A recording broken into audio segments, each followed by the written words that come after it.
am on this sashimono journey, this woodworking journey, and trying to, one, definitely get in the habit and building the routines to sustain this energy and the work needed for this, but to also just come up with the systems so that I am finishing projects in timely manners, especially for so I could get more space back in my room and start new projects. So it's been a really interesting journey. Today I was supposed to get my certification to start using some of the heavy machinery at the makerspace I go to, but the guy wasn't there, and it was just like, why wouldn't y'all tell me this? Y'all told me to come this time. This is what we agreed on. But okay, whatever. And I like to say that everything happens for a reason, but sometimes things just happen. I was fortunate that I was able to go visit some people while I was down there, and I was also able to meet with an advisor and talk about some, I'd say, like, career options and school options. But it's kind of an interesting conversation because it very much so, like, she was hearing the words I was saying and was responding, but like wasn't responding from a place of, here's how to support you. It was more of like, I hear what you're saying, but technically this kind of covers that, so like you can make it work. And it's like, I don't want a band-aid. I've gone through classes and programs and jobs where, you know, you are making it through because that's the next step to the level that you're trying to get. And no, you gotta advocate for yourself. And so even just letting her know, like, look, I've been down this road. I know the type of work that I want to do. Yes, it's still a piece of technology, but it doesn't fully exist in the digital world in the way that you're trying to force on me. And I know that definitely comes because I work with a traditional craft, and that I've, like, for a long time had reverence for tradesmen and traditional skills, traditional, like, trade skills, crafting and all of that. So it's kind of just interesting when having that conversation with somebody in academia of like how they lean. But if I talk to people in the business and art world, like, they get it, and they kind of offer up different opportunities and ways I could navigate. So we're just gonna keep pushing forward. All paths lead somewhere, you know. So we'll give some of the things she mentioned a try, but it's not our my end all be all goal, and not necessarily where I want to land. So that's something that I just have to keep in mind. I am currently working on 2 projects. Also, yeah, you find things out all the time. So I bought some lumber, and unfortunately it is too big to use. Not too big to use, it's too big to get cut to the size I need. So that was disappointing to find out. However, it is just forcing me to rethink what can be done, and definitely change my design a little bit, but it is what it is. So I'm gonna take a couple more days, also because we're approaching the holidays, so kind of sucks because I really wanted to have this wood cut today, and like a knot. So probably won't get done until next week, unless whatever.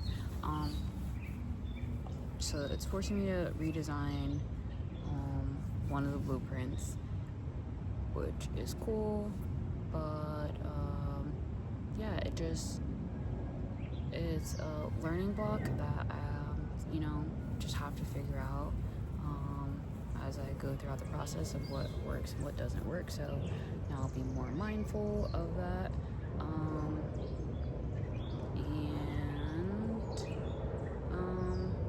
I'm working on, I've changed the design a couple of times. The dimensions were almost going to be the same, but I think I'm going to build like a card holder.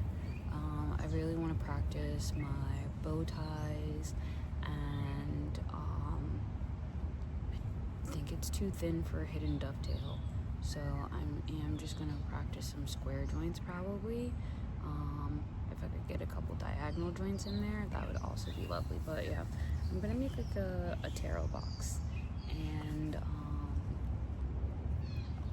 this piece in particular, when the cedar was sliced, it actually cracked a little bit, so it's going to be interesting to see how I'll be able to add the bow ties in, because it is a little bit thin, but it's going to be a fun challenge, so excited to get that going. Sharpening my Kannas, definitely. The more you know. I tried to get some assistance to get a honing tool that will help me keep my angle for my Kanna blades. There's a Japanese tool that is on Amazon, and I'm probably gonna get that one because I got the Lee Valley short blade honing tool, and it just, even with an additional jig, an additional I'm not gonna say it won't work. I've been looking at 3D printing a kind of additional ramp to get a 38-degree angle from with using the honing tool, and it may work, but honestly I think just getting the Japanese honing tool that naturally fits the Kanna blade and then just controlling the angle to the best of your ability is the best way to go. It definitely is difficult to keep the angle on your blade while you're sharpening, but like that just comes with practice and continuing to get used to sharpening and holding your blade at a certain angle. And yes, it would really, really, really suck to mess up my tools, right? But I definitely have the habit, especially the neurodivergent brain, of like not wanting to use something because it's new and I don't want to break it or I don't want to mess it up. And that tends to then be me not doing the thing at all. Because if it's not perfect or if I can't get it right, then I just won't do it. And that is not, it's not good when you want to live life and use things and create and explore. So I'm definitely going to be just continuing to sharpen by hand. Definitely going to take me a while as I grind down as I resharpen my Kanna blade because I had chips. But again, it's a part of the process, right? And like, yes, if I had my sensei with me, like, it would most likely be easier, but also not really. Like, yeah, if it was a crazy trip, he'd help me, but like, at the end of the day, you gotta learn yourself and you gotta do the thing. Like, they can't do everything for you. So that's just something that I'm reminding myself as it takes like hours to sharpen my blades, but I know it'll be worth it when I'm building out my boards. So the guess the benefit of finding out how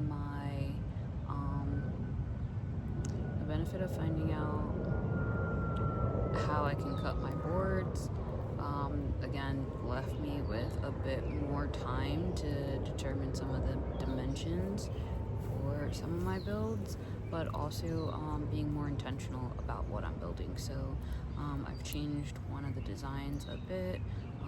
It was going to be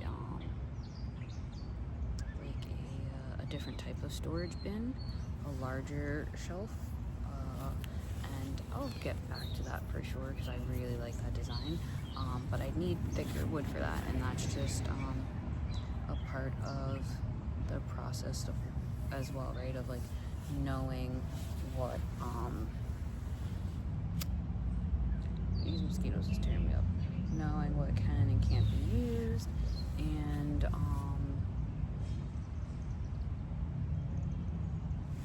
knowing what can and can't be used, the right sizes, and